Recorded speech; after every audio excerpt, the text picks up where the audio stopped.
He was 51 years old when he bought it, September 1986, a Saturday afternoon in Turner County, South Dakota. The kind of day where the sun sits heavy and the wind doesn't move and you can hear a diesel engine from 2 miles off. Harold Vance stood in the gravel lot of an estate auction with his arms crossed, watching a New Holland round baler roll past on a flatbed trailer. The auctioneer hadn't called it yet. Harold didn't bid on things early.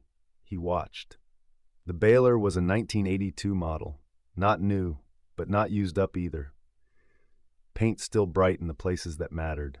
Belts looked tight, pickup teeth straight, the kind of machine that had been maintained by someone who knew what they were doing and didn't wait until something broke to care about it. Harold had seen plenty of balers that looked good from a distance and fell apart under a day's work. This one didn't look like that. The auction was for a man named Eugene Carlson. Harold didn't know him well, but he knew the name. Carlson had run cattle and put up his own hay for 30 years on a place just south of Hurley. No sons, no one to take it over. Cancer took him in July. His wife moved to Sioux Falls to live with her sister, and now everything he'd ever owned was sitting in rows waiting to be sold to strangers. Harold had come to the auction because he needed a baler. His old pull-type New Holland had finally given out after 19 seasons. The chain drive had snapped in the middle of second cutting, and when he pulled the covers off to assess the damage, he found cracks in the frame he hadn't noticed before. It wasn't worth fixing. He knew that. He'd known it for 2 years, but admitting it and replacing it were two different things. He ran a cow-calf operation on 640 acres, grassland mostly, some alfalfa, enough hay ground to feed his own herd through the winter if the weather cooperated and the equipment didn't fail. He didn't sell hay, didn't have time for that. The hay he baled was the hay his cattle ate, and if he couldn't bale it himself, he had to buy it. And buying hay in a bad year could put you under faster than anything else. Harold was not a man who borrowed money if he could help it. His father had taught him that. You buy what you can afford, and you make it last, and you don't sign your name to something you can't pay off in a year. Harold had followed that rule since 1967, when he'd taken over the home place after his father's heart attack. He'd bought used equipment, fixed what broke, learned to weld, learned to machine parts, learned to make things work longer than they were supposed to. It wasn't pride, it was survival. But this baler, this one sitting on the trailer in front of him, this was different. It was a round baler. Harold had always used a square baler. Squares stacked, squares fit in the barn. Squares were what he knew. But rounds were faster. You could leave them in the field if you had to. Less labor. One man could do the work of two. Harold had thought about switching for years, but the cost always stopped him. A good round baler, even used, ran more than he wanted to spend. The auctioneer climbed up on the flatbed. He ran through the specs, hours, condition, service history. He mentioned that Carlson had kept all the manuals, all the maintenance records, everything in a binder in the shop. Someone in the crowd laughed and said that sounded like Eugene. The auctioneer started the bidding at $3,500. Harold didn't move. The bidding climbed. $4,000, $4,500, $5,000. A dealer from Yankton raised his card. Another farmer Harold didn't recognize stayed in. The auctioneer worked them both back and forth, his voice rising and falling in that rhythm that makes you feel like you're missing something if you don't act. At $6,000, the dealer dropped out. At $6,500, the other farmer hesitated. Harold raised his hand. The auctioneer pointed at him. $6,550, now seven, who'll give me $7? The other farmer shook his head and walked away. Sold, the auctioneer said. $6,550 to the gentleman in the blue cap. Harold walked to the clerk's table and wrote a check. It cleared his checking account down to $800. He didn't finance it. He didn't talk to the bank. He paid in full, signed the paper, and drove the baler home on the back of his flatbed before the sun went down. His wife, Karen, was in the garden when he pulled into the yard. She straightened up and watched him back the baler off the trailer. She didn't say anything. She didn't have to. Harold knew what the checkbook looked like. He knew what $6,000 meant in September when the calves hadn't sold yet and the propane bill was coming. But he also knew what it cost to buy hay all winter, and he knew what happened to men who ran out of options. "It's a good machine," he said. Karen pulled off her gloves. "I hope so." That was all she said. He used it for the first time in June of 1987. Second cutting. The alfalfa came off thick and clean, and the baler ran without a hitch. Harold spent the first hour just listening to it. The way the pickup pulled the windrow in, the way the belts tensed and released, the way the bale chamber filled and the twine knotted, and the finished bale rolled out onto the stubble like something inevitable. It was faster than the square baler. A lot faster. He could cover 40 acres in a day by himself, and the bales were tight and dry and exactly the size he wanted. He didn't have to stack them, didn't have to haul them to the barn that same week. He left them in the field for 3 days, let them cure, then hauled them in when the weather looked right. By the end of that summer, Harold had put up more hay than he'd ever managed before. He fed his herd through the winter without buying a single bale. The cows stayed healthy. The calves came strong in the spring. And when he looked at the New Holland sitting in the shed in March, still clean, still tight, still ready, he felt something he didn't feel often. He felt like he'd made the right choice. The years that followed were not easy years, but they were years he got through. In 1988, the drought hit. Hay ground that should have given him 3 cuttings gave him 1. He baled what he could and bought the rest, but the baler kept running, and that mattered. A machine that doesn't break down in a bad year is worth more than a machine that runs perfect when everything else is going right. In 1991, cattle prices dropped hard. Harold sold his calves at a loss and had to pull money from savings to cover the shortfall. But he didn't sell equipment. He didn't liquidate. He kept the baler, kept the tractor, kept everything running, and he made it to the next year. In 1994, Karen was diagnosed with breast cancer. The treatments were in Sioux Falls, an hour and a half each way. Harold drove her twice a week for 6 months. He baled hay in the early mornings and late evenings, whenever he could grab 4 hours of decent weather. The New Holland didn't care what time of day it was. It started, it ran, it finished the job. Karen recovered. The cancer didn't come back. But the medical bills didn't go away fast, and Harold learned what it meant to live with debt you couldn't pay off in a year.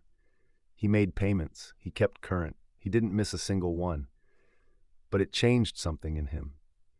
He started to understand that survival wasn't just about avoiding loans. It was about keeping the tools you needed to keep going. The baler was one of those tools. By the year 2000, Harold was 65 years old. The farm had been in his family for 3 generations, and it looked like it might end with him. His son, Trevor, had gone to college in Brookings and never came back. He worked for an insurance company in Rapid City. He called on holidays. He didn't ask about the farm. His daughter, Meg, had stayed closer. She lived in Sioux Falls and worked as a physical therapist. She visited every few weeks, helped her mother with the garden, sat with Harold on the porch, and listened to him talk about the herd, the grass, the equipment. She didn't farm. She'd never wanted to. But she cared about the place in a way Trevor didn't, and Harold knew that mattered, even if he didn't know what it would mean later. In 2004, Harold had a stroke. It was mild, the doctors said. He'd recover most of his strength, but his balance was off and his left hand didn't work the way it used to, and climbing on and off a tractor became something he had to think about instead of something he just did. He kept farming. He hired a neighbor kid to help with haying. He moved slower. He rested more. But he didn't quit. In 2007, he had another stroke. This one was worse. He spent 2 weeks in the hospital and another month in rehab. When he came home, he couldn't walk without a cane, and he couldn't operate the baler anymore. His hands shook. His depth perception was gone. He tried once, in late June, to hook up the New Holland and make a pass through the south field. He got the baler lined up behind the tractor, got the PTO engaged, got 20 yards into the windrow, and then couldn't tell where the pickup was. He clipped a fence post he'd driven past 1,000 times and had to shut everything down. Trevor came out that weekend. He and Harold sat in the kitchen and talked about options. Trevor suggested selling the cows, selling the equipment, leasing the ground to a neighbor and moving into town. Harold didn't argue. He didn't have the strength. But he didn't agree either.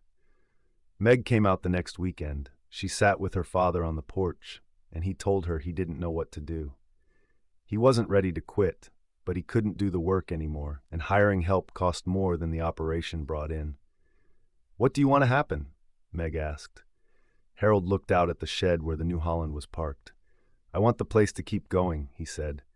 "Even if it's not you running it?" He didn't answer right away. Then he nodded. "Yeah, even then." Meg didn't make any promises, but she started coming out more often. She started learning how things worked. She asked questions, she watched, and in the spring of 2008, when Harold couldn't do it anymore, she took a leave of absence from her job and moved back to the farm. She didn't know how to farm. She didn't know how to run a baler. She didn't know how to read the weather or judge when the hay was dry enough to cut, or how to tell if a bale was going to shed water or soak it up and rot from the inside. But she learned. Harold sat in the passenger seat of the pickup and talked her through it. Where to start? How to watch the windrow. How to listen to the baler and know when the chamber was full. How to tie off a broken belt in the field if you had to. How to keep going when the weather turned and you had 3 hours of daylight left and 20 acres still down. Meg made mistakes. She missed windows. She baled hay too green once and had to throw out 15 bales that molded. She ran the baler too fast and sheared a pin on the pickup, but she kept at it, and by the end of that first summer, she'd put up enough hay to feed the herd through the winter. Harold watched from the porch. He couldn't help anymore. Couldn't climb into the cab, couldn't check the bales, but he could see the New Holland moving through the field, the same machine he'd bought 22 years earlier, still running, still doing the work it was built to do. He died in November of 2008, quietly, in his sleep. Karen found him in the morning. The funeral was small, family, neighbors, a few men from the auction barn. The pastor talked about stewardship and legacy and faithfulness. Meg sat in the front row and didn't cry. She'd done her crying already. After the service, Trevor pulled her aside. He told her it was time to sell. The cows, the equipment, the land. Their mother didn't need the place anymore, and neither did Meg. She had a career, a life in Sioux Falls. There was no reason to keep pretending this was sustainable. Meg looked at him for a long time. Then she said, "I'm not selling." Trevor didn't argue. He went back to Rapid City and Meg went back to the farm. She kept it going. She sold her house in Sioux Falls and moved into the farmhouse full-time. She went back to work part-time at the clinic 3 days a week and spent the other 4 on the farm. She ran the same herd her father had run. She baled the same fields. She used the same equipment. The New Holland was 30 years old by then. Parts were harder to find. Belts wore out faster. The pickup teeth bent more easily. But Meg learned how to fix it. She learned how to order parts. She learned how to pull the baler apart in the shed in February and replace the bearings and grease the chains and get it ready for the next season. In 2012, a neighbor offered to buy the baler. He said he'd give her $4,000 for it, cash, and she could use the money to buy something newer. Meg thanked him and said no. In 2015, a dealer in Yankton told her the model she had wasn't worth fixing anymore. Too old. Too many hours. Parts discontinued. She should trade it in and finance something current. Meg listened politely and drove home. In 2018, her mother passed away. Karen had been in declining health for 2 years, and the end came gently. Meg buried her next to Harold and kept farming. By 2020, Meg was 53 years old. She'd been running the farm for 12 years. The herd was smaller now, the operation leaner. She didn't make much money, but she didn't lose money either, and in a climate where most small cattle operations were disappearing, that felt like something. The New Holland was 38 years old. It had baled hay under 3 different owners, Eugene Carlson, Harold Vance, and now Meg. It had outlasted all of them in one way or another. Meg didn't think about that much. She didn't sentimentalize the machine. It wasn't a monument. It was a tool. But it was a tool that worked, and in a life where so many things didn't work anymore, markets, weather, relationships, plans, that mattered more than she knew how to explain. In June of 2020, the baler broke down. Not catastrophically, not in a way that ended anything, but enough to stop. Meg was in the middle of first cutting when the main drive belt snapped. She shut everything down. climbed off the tractor, and looked at the damage. The belt had shredded. Pieces of it were wrapped around the pulley. The tensioner arm had bent. It wasn't something she could fix in the field. She called the dealer in Yankton. They didn't have the belt in stock. They could order it, but it would take 2 weeks, maybe 3. And the tensioner arm, well, that part had been discontinued in 2003. They could try to find a used one, but no guarantees. Meg thanked them and hung up. She spent the next 2 days calling salvage yards, other dealers, farmers she knew who might have parts sitting in a shed somewhere. She finally found a belt in Iowa and a tensioner arm in Nebraska. She paid for expedited shipping and waited. The parts arrived on a Friday. Meg spent Saturday morning in the shed, pulling the baler apart, replacing the belt, straightening the tensioner arm as best she could, putting everything back together. It took 6 hours. When she was done, her hands were covered in grease and her back ached, and she wasn't sure the repair would hold. She hooked the baler up to the tractor and drove it out to the field. She engaged the PTO. The belts turned. The pickup dropped. She eased forward into the windrow and watched the hay pull in. The baler ran. It ran rough. It made a noise it hadn't made before, a kind of rhythmic knock that Meg couldn't place. But it ran. It filled the chamber. It wrapped the twine. It dropped the bale. She finished the field that afternoon. 43 bales. Good, tight, dry. When she parked the New Holland back in the shed that evening, she stood there for a long time, just looking at it. The paint was faded. The decals were half gone. The frame had rust spots. The tires were worn down to the cords in places. It didn't look like much, but it had done the job. Again. That summer, Meg started thinking about what would happen when the baler finally quit for good. She was 53. She didn't have kids. She didn't have anyone lined up to take over the farm. Trevor had made it clear years ago that he wasn't interested. Her mother's family was gone. Her father's cousins were scattered across 3 states, none of them farming. The farm would end with her. She knew that. She'd known it for a long time. But the baler, she didn't know what would happen to the baler. She thought about it while she was feeding cattle. She thought about it while she was fixing fence. She thought about it at night when she couldn't sleep and the wind rattled the windows and the coyotes called from the ridge. The machine had outlasted Eugene Carlson. It had outlasted Harold Vance. It would outlast her too. And when it did, when she was gone and the farm was sold and the equipment was auctioned off, someone else would buy it. Someone who didn't know Eugene or Harold or her.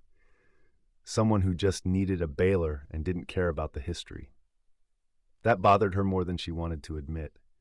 Not because the machine was special. It wasn't. It was just a baler. But because it had been the thing that kept going when everything else fell apart. It had been the thing her father trusted, the thing he'd paid for in full, the thing he'd kept running long enough to hand it down, even if he'd never intended to. And now it was hers, and she was keeping it running. Not because it was new, not because it was easy, but because it worked, and because letting it go felt like letting go of something larger than metal and belts and hydraulic lines. In the fall of 2020, Meg was baling the last cutting of the season when a truck pulled into the field. She didn't recognize it. She finished the bale she was working on, disengaged the PTO, and climbed down. A man got out of the truck. He was older, maybe 70. He walked with a limp. He introduced himself as Gene Carlson Jr. Meg shook his hand. Eugene's son? Yeah. He nodded toward the baler. That was my dad's. Meg didn't know what to say. I heard you still had it, Gene said. Heard you were still using it. I wanted to see it. They walked over to the New Holland. Gene ran his hand along the frame, the same way someone might touch a headstone. He pointed to a dent near the hitch. I remember when that happened. Dad backed into a post in '84. He was so mad at himself. Meg smiled. It still runs. I can see that. Gene looked at her. You keep it in good shape. I try. Gene was quiet for a moment. Then he said, Dad bought that baler the year I left for the Navy. I wanted him to wait, you know? I thought maybe I'd come back and we'd farm together. But he said he couldn't wait. He needed it that summer. Did you come back? Gene shook his head. No, I stayed in. 22 years. By the time I retired, he was already sick. I'm sorry. Gene shrugged. It's just how it went. They stood there for a while, not saying anything. The wind moved through the dry grass. The sky was enormous and empty. Finally, Jean said, "You planning to keep it?" "As long as it runs," Meg said. Jean nodded. "Good. I'm glad it ended up with someone who uses it."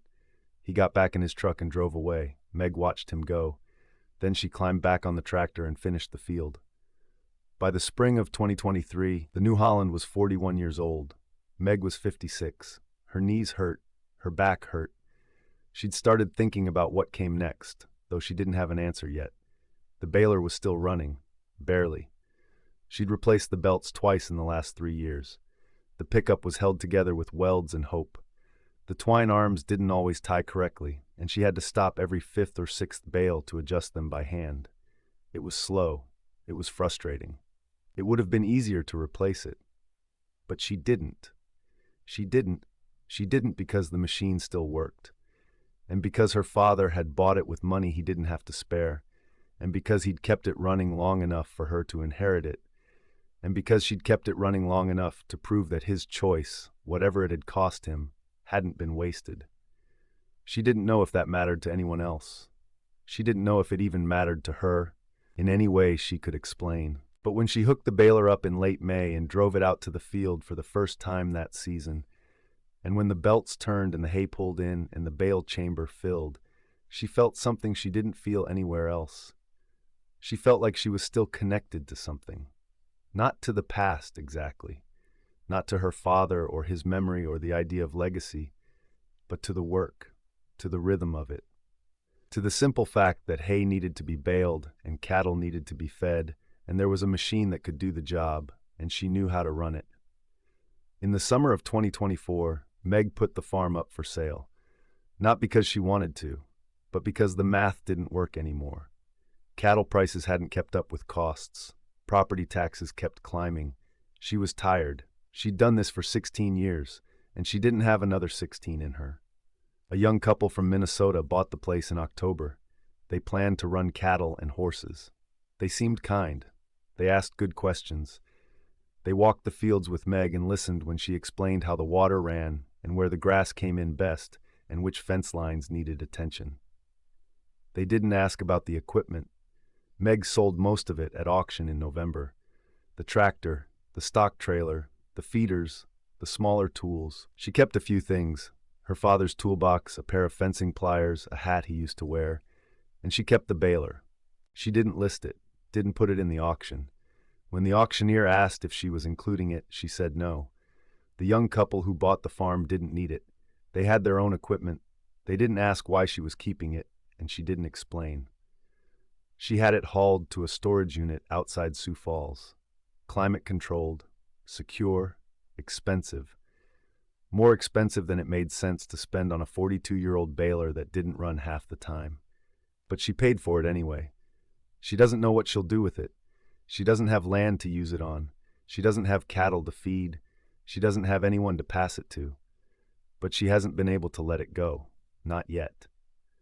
Sometimes on weekends, she drives out to the storage unit and unlocks the door and just looks at it. The faded green paint, the worn tires, the frame her father touched and her hands have touched and Eugene Carlson's hands touched before either of them. It doesn't mean anything to anyone else. She knows that, but it means something to her. It means her father made a choice in 1986 that he couldn't have known would matter 38 years later. It means he bought a machine that worked, and he kept it working, and when he couldn't work anymore, someone else did. It means iron doesn't care who's gone. It doesn't grieve. It doesn't remember. It doesn't care if you kept it running out of love or stubbornness or the simple fact that you didn't know what else to do. It just sits there, waiting. And Meg doesn't know if that's a comfort or a burden. She doesn't know if keeping the machine running honored her father's memory, or if it just proved she was too stubborn to let anything go. She doesn't know if the baler that outlasted its owner is a tribute to good decisions, or a reminder that the things we choose to keep don't always know when to stop. All she knows is this: the New Holland is still here.